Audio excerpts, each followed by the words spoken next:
Hello students. आज हम पढ़ रहे हैं नया टॉपिक अर्थशास्त्र का। वह है व्यष्टि अर्थशास्त्र के प्रकार।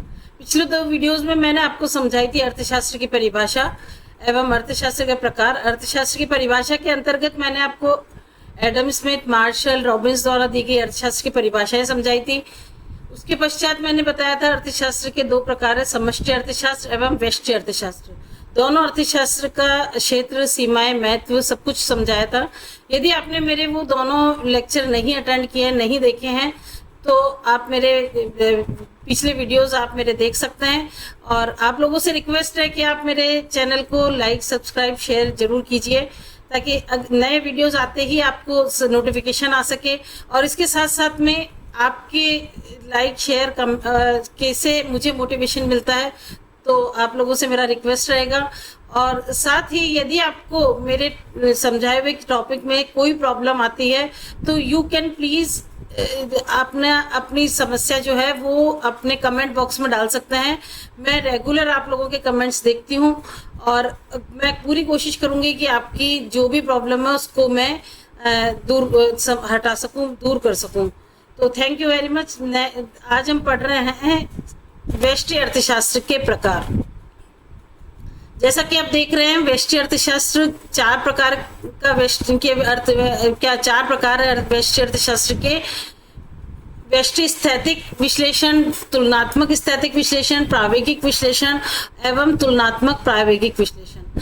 जैसा कि आपको पता है, व्यष्टि अर्थशास्त्र में आर्थिक घटनाओं का अध्ययन व्यक्तिगत स्तर पर किया जाता है, सूक्ष्म स्तर पर किया जाता है, व्यक्तिगत इकाइयों का अध्ययन किया जाता है। तो इस समय के आधार पर ये चार प्रकार के विश्लेषण हैं। उसमें पहला है स्थैतिक विश्लेषण। स्थैतिक विश्लेषण के अंतर्गत ये वह विश्लेषण है जिसमें आर्थिक घटनाओं का अध्ययन एक निश्चित समय बिंदु पर किया जाता है। इसमें समय के प्रभाव और परिवर्तन को ध्यान में नहीं रखा जाता। इसमें एक निश्चित एक पॉइंट ऑफ टाइम पर, मतलब इसमें आर्थिक चरों के बीच में जब भी हम बताएंगे कि आज की डेट में कितनी कीमत है किसी भी वस्तु की या किसी एक वर्ष विशेष में, मतलब समय बिंदु से संबंधित अवधारणा है। इसमें समय बिंदु का जिक्र होगा, इसमें समय अंतराल से कोई लेना देना नहीं है इसमें। तो हिग्स ने इसको डिफाइन किया है, स्थैतिक विश्लेषण में समय को स्थिर मानकर आर्थिक संबंधों का अध्ययन किया जाता है। इसकी विशेषताएं हैं, इसमें समय को महत्व नहीं दिया जाता, केवल एक संतुलन अवस्था का अध्ययन किया जाता है। मतलब जैसे उदाहरण के लिए किसी समय बिंदु पर किसी वस्तु की मांग कितनी है और पूर्ति कितनी है और उसके आधार पर किस कीमत का निर्धारण हुआ है, इसका संतुलन प्रक्रिया का अगर हम अध्ययन करते हैं तो वो आता है इस व्यष्टि स्थैतिक के अंतर्गत। तो ये बहुत ही सरल और प्रारंभिक विश्लेषण है और इसके अंतर्गत इस विश्लेषण में ज्यादातर ये मान लिया जाता है कि अन्य परिस्थितियां समान रहे, अर्थात सिटेरस पेरिबस की कंडीशंस को मान लिया जाता है। ये कंडीशंस क्या है, अन्य परिस्थितियां किस प्रकार स्थिर मानी जाती है, इसका डिटेल में हम आगे जब व्यष्टि अर्थशास्त्र के विभिन्न सिद्धांत पढ़ेंगे तब मैं इसको डिटेल में आप लोगों को बताऊंगी। तो फिलहाल ये व्यष्टि स्थैतिक विश्लेषण एक बहुत ही सरल एवं प्रारंभिक विश्लेषण है। नेक्स्ट आता है आपके तुलनात्मक स्थैतिक विश्लेषण। तुलनात्मक स्थैतिक विश्लेषण में दो अलग अलग संतुलन अवस्थाओं की तुलना की जाती है। इसके अंतर्गत ये देखा जाता है कि किस प्रकार से ये व्यष्टिगत चर जो है एक संतुलन अवस्था में प्राप्त हो जाते हैं। उसके पश्चात मान लो मांग या पूर्ति किसी भी परिवर्तन की वजह से अगर कीमत, अर्थव्यवस्था नई कीमत स्तर पर पहुंच जाती है तो दो अलग अलग संतुलन अवस्थाएं जो है वो हमें प्राप्त होती है और इन दो अलग अलग संतुलन अवस्थाओं की तुलना की जाती है तुलनात्मक स्थैतिक विश्लेषण में। सपोज पिछले साल 2024 में सोने की कीमत किसी विशेष समय बिंदु पर जो भी एक्स रही और इस समय अभी आज की डेट में सोने की कीमत y है। तो जो दो ये संतुलन स्थितियां हैं, जो ये कीमत स्तर है, इन दोनों की यदि तुलना की जाती है तो उसको हम लेते हैं तुलनात्मक स्थैतिक विश्लेषण के अंतर्गत। इसके अंतर्गत हम ये अध्ययन नहीं करते कि किस प्रकार कीमत स्तर वहां उस स्तर से इस स्तर पे पहुंचा, कम हुआ या ज्यादा हुआ, इससे हमें कोई मतलब नहीं है। हमें सिर्फ इन दो स्थितियों की तुलना करनी है, तो इसको कहेंगे हम तुलनात्मक स्थैतिक विश्लेषण। इसमें दो संतुलन अवस्थाओं की तुलना की जाती है। परिवर्तन का प्रभाव स्पष्ट करता है। इसमें समायोजन प्रक्रिया का अध्ययन नहीं किया जाता, प्रक्रिया का अध्ययन नहीं किया जाता है। ये नहीं अध्ययन किया जाता कि किस तरह से मांग में परिवर्तन हुआ और या पूर्ति में परिवर्तन हुआ, तो उससे किस प्रकार से परिवर्तन हुआ, इससे इसका अध्ययन इसके अंतर्गत नहीं किया जाता। तीसरा जो है वो है प्रावेगिक विश्लेषण, डायनेमिक एनालिसिस। जैसा कि आपको नाम से स्पष्ट हो रहा है, डायनेमिक एनालिसिस के अंतर्गत आर्थिक चरों का अध्ययन समय के संदर्भ में किया जाता है। इसके अंतर्गत समय अंतराल को लिया जाता है और इसके अंतर्गत ये लिया जाता है कि किस प्रकार अर्थव्यवस्था एक संतुलन अवस्था से नई संतुलन अवस्था पर पहुंचती है। प्रारंभिक और अंतिम संतुलन का ही अध्ययन नहीं किया जाता है, इसमें उनके बीच होने वाली समायोजन प्रक्रिया का भी विश्लेषण किया जाता है। तो वो आता है आपके प्रावेगिक विश्लेषण के अंतर्गत। इसके इनमें बीच में होने वाली समायोजन प्रक्रिया का भी विश्लेषण किया जाता है। तो सैमुअल्सन ने इसको परिभाषित किया गया है कि इसमें वर्तमान आर्थिक चर अपने भूतकाल और भविष्य की अपेक्षाओं से प्रभावित होते हैं। मतलब आर्थिक चरों में किस प्रकार परिवर्तन हो रहा है, इसका अध्ययन किया जाता है प्रावेगिक विश्लेषण के अंतर्गत। विशेषताएं, इसमें समय महत्वपूर्ण तत्व है।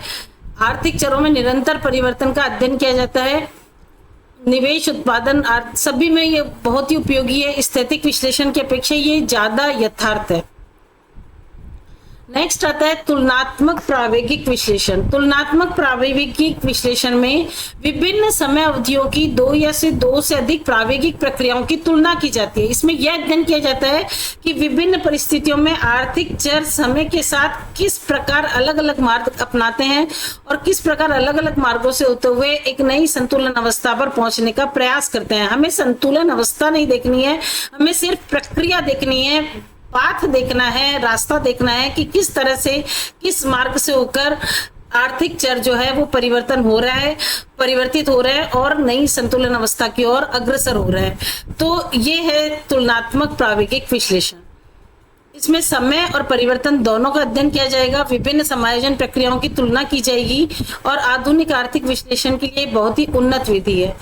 अब संक्षेप में मैं चारों विश्लेषणों में एक आपको अंतर बता रही हूँ।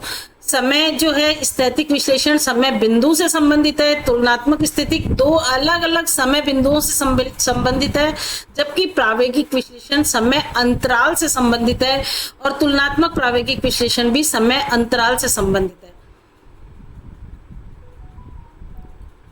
संतुलन की अवस्था का अगर देखा जाए तो स्थैतिक व्यष्टि विश्लेषण में एक संतुलन अवस्था है, तुलनात्मक स्थैतिक में दो संतुलन अवस्था है, जबकि प्रावेगिक विश्लेषण में संतुलन अवस्था नहीं है, केवल संतुलन अवस्था की ओर अग्रसर होता हुआ पाथ है, मार्ग है। तो प्रावेगिक मार्ग की को अध्ययन किया जा रहा है और तुलनात्मक प्रावेगिक में विभिन्न प्रावेगिक मार्गों की तुलना की जाएगी। समायोजन प्रक्रिया स्थैतिक में प्रक्रिया का कोई अध्ययन नहीं है, तुलनात्मक स्थैतिक में भी नहीं है और प्रावेगिक और तुलनात्मक प्रावेगिक में इनका अध्ययन किया जाता है।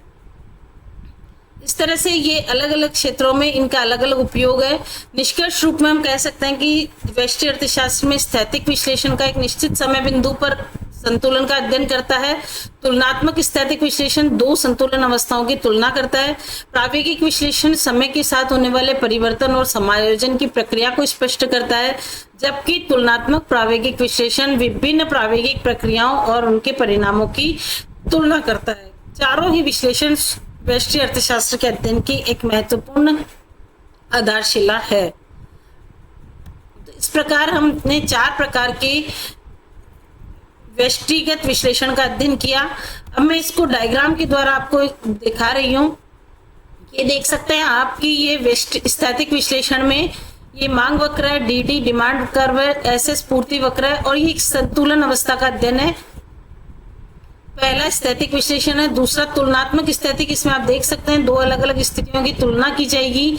प्रावेगिक विश्लेषण में एक पाथ का अध्ययन किया जाएगा कि किस प्रकार अर्थव्यवस्था विभिन्न संतुलन मार्गों से होकर गुजरती है।